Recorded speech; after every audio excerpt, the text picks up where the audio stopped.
তো first owner নাকি second ওনার, এই জিনিসটা খুবই ইম্পর্টেন্ট আপনার মোটরসাইকেল কেনার ব্যাপারে। যদি আপনার মোটরসাইকেল যেটা কিনতে চান ওইটার হচ্ছে আপনি সেকেন্ড ওনার হন, তখন দামটা একটু বেশি হয়। আর যদি মোটরসাইকেলটা আরো কয়েকজনের কাছে বিক্রির পরে আসে তখন ওইটার দামটা একটু কম হয়, যত কিলোমিটারই চলুক না কেন। এবং যদি দেখেন যে মোটরসাইকেলটা কয়েকবার সেল হয়েছে, তাহলে কিন্তু ভালো মতো চেক করে নেওয়া লাগবে মোটরসাইকেলের কোনো ইস্যু আছে নাকি। আর যদি দেখেন যে অল্প কিলোমিটারের ভিতরে মোটরসাইকেলটা সেল হয়ে গেছে, তাহলে অবশ্যই এটা জেনে নেওয়া ভালো যে কেন আসলে মোটরসাইকেলটা সেল করা হয়েছিল অল্প কিলোমিটারের ভিতরে।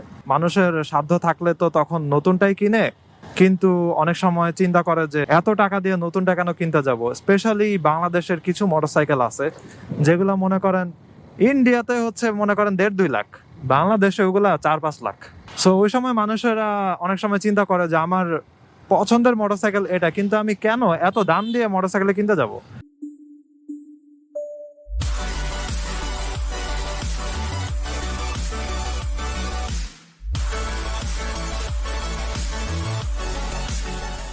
এই হোয়াটসঅ্যাপের বিমান সবাই কেমন আছেন? এখন হচ্ছে বিকাল টাইম, সকালে একবার বেরোছিলাম, এখন আবার বেরোচ্ছি। মোটরসাইকেল ঘুরতে পেতে 3:55, ব্যাক স্টার্ট দিই। সো যেহেতু আর কি সকালে বেরোছিলাম, এই জন্য মোটরসাইকেল অফ থাকলেও আমি জাস্ট অন করছি, সুইচে টিপ দিছি, মোটরসাইকেল ধাম করে স্টার্ট হয়ে যায়। যখন আমি মোটরসাইকেলটা নতুন কিনছিলাম তখন এই জিনিসটা ওয়ার্ম আপ না করলেও সাথে সাথে হয়ে যেত আর কি। অ্যান্ড এক্স ব্লেডের এই জিনিসটা আমার কাছে ভালো লাগতো, এবং অন্যান্য যে মোটর ব্লগাররা ছিল যারা হচ্ছে মোটরসাইকেলটার রিভিউ দিছিল, তাদের সবার কাছে জিনিসটা অনেক জোস লাগছিল। টিপ দিলে সাথে সাথে ধাম করে একটা অন হয়ে যায়, তো ওই পাওয়ারটা অনেক ভালো একটা ফিল দেয়।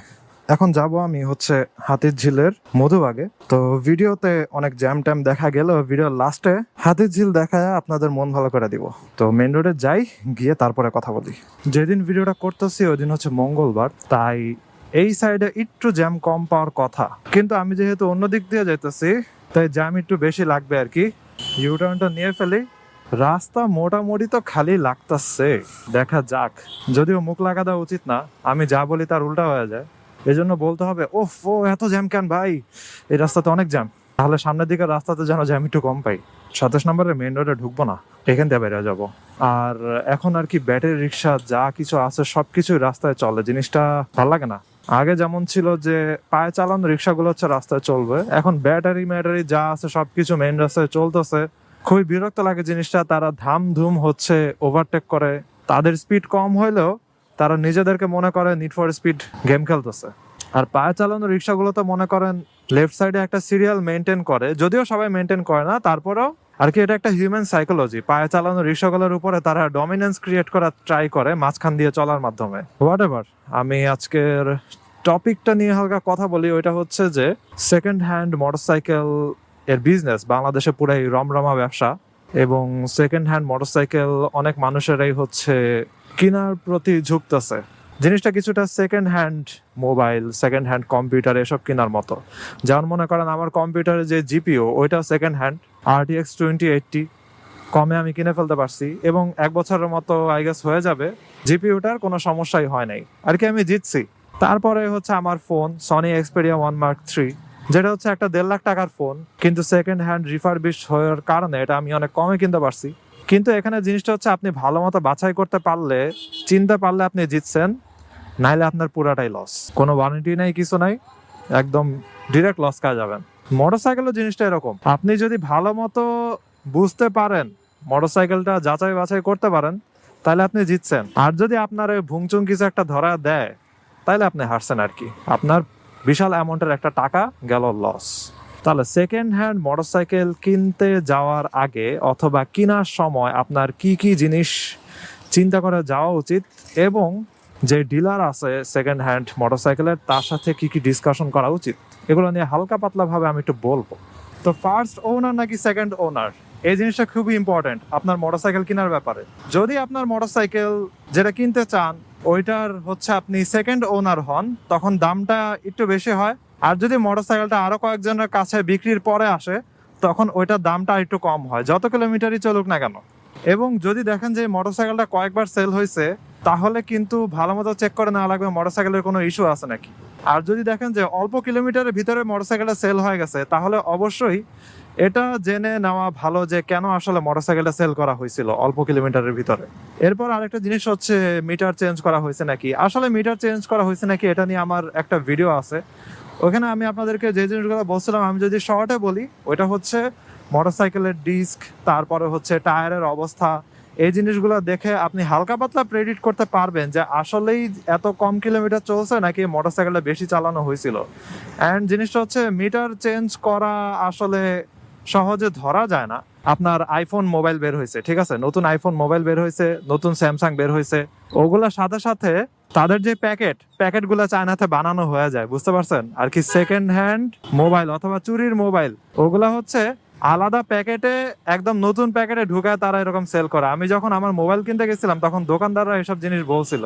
মিটার চেঞ্জ করছে কিনা এই জিনিসগুলো আপনি আসলে ডিস্ক, মোটরসাইকেলের কন্ডিশন, মোটরসাইকেলের টায়ার, এই জিনিসগুলো দেখে বোঝা ছাড়া তেমন আর উপায় নাই। অনেক মানুষের হচ্ছে অন টেস্ট মোটরসাইকেলগুলো নিতে চায়, এবং অন টেস্ট মোটরসাইকেলের যে সুবিধাটা আছে, দেখবেন যে সেকেন্ড হ্যান্ড শোরুমে অন টেস্ট মোটরসাইকেলগুলো থাকে।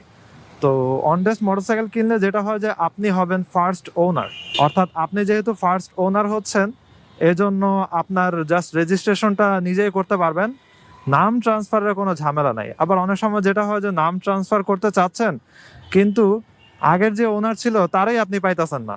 অনেক সময় ওনার সহজে আর দেখাই দেয় না, ওনারে খুঁজেই পাওয়া যায় না। দেখা যায় যে ঢাকার বাইরের থেকে এসে মোটরসাইকেল সেল করে চলে গেছে, তারে খুঁজে পাওয়া বহুত মুশকিল হয়ে যায় আর কি।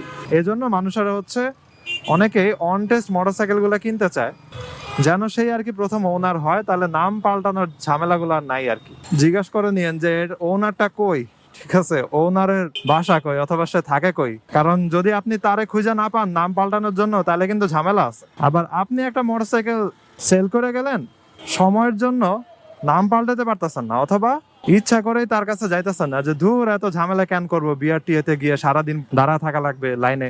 কিন্তু আপনার মোটরসাইকেলটা কিনে সে যদি উল্টাপাল্টা কিছু করে, তখন এই মোটরসাইকেলের অরিজিনাল যে ওনার, নাম কিন্তু হবে তার, এবং আপনি ঝামেলায় পড়ে যেতে পারেন। এই জন্য যদি আপনি মোটরসাইকেল সেল করেন, পরিচিত কারো কাছে সেল করা বেটার। তাহলে আপনি যেদিন সেল করবেন ওই দিনই তারা নিয়ে নাম পাল্টায় ফেললেন। আর যদি কোনো শোরুমে সেল করেন, তাহলে খেয়াল রাখবেন, খোঁজ খবর রাখবেন যে আপনার মোটরসাইকেল কি সেল হয়েছে নাকি। সেল হইলে আপনিই তারে খুঁজে বের করে বলবেন যে হ্যাঁ আপনি আসেন, আমি নাম পাল্টায় দিচ্ছি। এরপরে আরেকটা জিনিস হচ্ছে, সেকেন্ড হ্যান্ড শোরুম গুলো আসলে দামে অনেক প্লাস মাইনাস খেলে। যেই সেকেন্ড হ্যান্ড শোরুম যত পপুলার, ওইখানে দেখবেন একই মোটরসাইকেলের দাম তত বেশি। তো আপনি দেখবেন মোটরসাইকেলের কন্ডিশন কেমন, এক দোকান একরকম, আরেক দোকান আরেক রকম। যদি দেখেন যে একই কন্ডিশনের মোটরসাইকেল, যে দোকান পপুলার ওখানে দাম বেশি কিন্তু অন্য জায়গাতে দাম আর একটু কম, তাহলে যদি ওনার ঠিক থাকে, সবকিছু ঠিক থাকে, নিয়ে নিতে পারেন। এই জিনিসটা হচ্ছে সেকেন্ড হ্যান্ড শোরুমের একটা অপ্রিয় সত্য, যেটা হয়তো অনেকের কাছে ভাল লাগবে না, কিন্তু জিনিসটা আসলে সত্যি, যে দাম অনেক সময় শোরুমের পপুলারিটির উপরে ডিপেন্ড করে। অ্যান্ড যেটা আপনাদেরকে বললাম নাম পাল্টানোর জিনিসটা, এমন মোটরসাইকেল দেখা গেছে যে অনেক সময় বলে যে আমি এই মোটরসাইকেলটা কিনছি একজনের থেকে, সে কিনছে আরেকজনের থেকে, এবং যার থেকে কিনছে সে নাম পাল্টা দিয়ে যায় নাই, আরেকজন চালাইছে অনেকদিন, সে আবার আরেকজনের কাছে বেচছে। এখন এর থেকে এ কিনছে, এর থেকে এ কিনছে, তারে খুঁজা বাইর করতে করতে আপনার জীবন শেষ আর কি। এই জন্য আসলে অন টেস্ট মোটরসাইকেলের চাহিদাটা সেকেন্ড হ্যান্ড শোরুমে দেখা গেছে একটু বেশি থাকে, কারণ মানুষেরা ফার্স্ট ওনার হইতে চায় কিন্তু একটু কম দামে নিতে চায়। এবং অনেক গ্রুপে মনে করেন মানুষেরা সেল করতে চায়, ওই সময় দেখি যে মানুষ জিজ্ঞাসা করে আপনি কি ফার্স্ট ওনার, অথবা মোটরসাইকেল কি আপনার নামে, বলে যে না। তো তখন কিন্তু জিনিসটা অনেক সন্দেহের, তাহলে সে মোটরসাইকেল পাইছে কই, কিনলে তো কিনলই, কিন্তু সে যদি এটা কারোর থেকে চুরি করে নিয়ে আসে, তার মানে সে কিন্তু এটা সেল করে দেওয়ার ট্রাই করতেছে। ওই লোকের নামে যদি রেজিস্টার্ড না হয়, তাহলে মোটরসাইকেলটা আপনি না নেওয়াই ভালো হবে। অথবা যার থেকে সে কিনছে তার সাথে যোগাযোগ করে কনফার্ম হবেন সে আসলেই তার থেকে কিনছে নাকি। ওয়াও, দেখছেন কি অবস্থা, সিগন্যাল ছাড়ছে, ওই পাঠাওয়ার অবস্থা দেখছেন, 3 জন নিয়ে চালাইতেছে, রাস্তা পার হইতেছে, আমরা ঢুকে গেছে তারা, পুলিশ তাদেরকে থামাইলো, সিএনজিটাও থামে গেল, মোটরসাইকেল গুলো থামে গেল। এই 2টা মোটরসাইকেল ভিতরে দিয়ে ঢুকানোর চেষ্টা করতেছে। এখন এটা যদি আমি মোটরসাইকেল না হয় কোনো গাড়ি হতো অথবা ট্রাক হইতো, তারা তো ধাক্কা মেরে চলে যেতে পারতো সে। যাই হোক, এখন ঢুকে যাবো আমি হাতিরঝিলে, ফাইনালি মাথাটা একটু ঠান্ডা হবে আর কি। ঢাকার প্রচুর জ্যামে চলতে চলতে মাথা গরম হয়ে যায়, সপ্তাহে 2-1 দিন হাতিরঝিল রাইড করার কারণে মাথাটা আবার একটু ঠান্ডা হয়। অলরাইট, এই কালো ধোঁয়া ছাড়া গাড়ির পিছনে পিছনে ঢুকে গেলাম হচ্ছে হাতির ঝিলে। সো যে জিনিসগুলো বললাম আর কি, এগুলো হচ্ছে আপনি ডিসকাশন করে নেবেন আপনার দোকানদারের সাথে এবং হচ্ছে যে মোটরসাইকেল সেল করতেছে ওনার তার সাথে। আর মোটরসাইকেলের কন্ডিশন চেক করা আসলে জিনিসটা আপনার উপরে, এবং আপনি যদি কম বুঝেন তাহলে কোনো একটা অভিজ্ঞ লোককে নিয়ে যাবেন, তারপরে কন্ডিশন গুলো চেক করবেন, নাহলে কিন্তু ধরা খাবেন। রে রে রে, মহিলা দেখি অন্যদিকে না তাকায় রাস্তা পাড়াতে নিতেছে। এবং সেকেন্ড হ্যান্ড কিনা আসলে ওই যে আমি বললাম যে জিতছেন নাইলে হারছেন, এরকম জিনিস। তা আপনার খুবই চালাক হইতে হবে এগুলো কেনার সময়, কারণ যারা দোকানদার থাকে তারাও অনেক চালাক, ঠিক আছে? যত কমে কিনে যত বেশি আপনার কাছে সেল করতে পারবে তত তাদের কাছে লাভ। এই জন্য আপনারও অনেক চালাক হইতে হবে, না হলে তারা কিন্তু ভুংচুং ধরায় দিবে, ঠিক আছে? মানুষের সাধ্য থাকলে তো তখন নতুনটাই কিনে, কিন্তু অনেক সময় চিন্তা করে যে এত টাকা দিয়ে নতুনটা কেন কিনতে যাব। স্পেশালি বাংলাদেশের কিছু মোটরসাইকেল আছে যেগুলো মনে করেন ইন্ডিয়াতে হচ্ছে মনে করেন 1.5-2 লাখ, বাংলাদেশে ওগুলা 4-5 লাখ। সো ওই সময় মানুষেরা অনেক সময় চিন্তা করে যে আমার পছন্দের মোটরসাইকেল এটা, কিন্তু আমি কেন এত দাম দিয়ে মোটরসাইকেল কিনতে যাব। তখনই তারা আর কি সেকেন্ড হ্যান্ড শোরুম গুলাতে খুঁজে, অথবা হচ্ছে বিভিন্ন পরিচিত মানুষদের কাছে জিজ্ঞাসা করে যে মোটরসাইকেলটা কেউ বেচবে নাকি, খোঁজ রাখিস তো। এই আর কি, এসব কারণগুলোতেই আসলে মানুষ সেকেন্ড হ্যান্ড মোটরসাইকেল কিনে।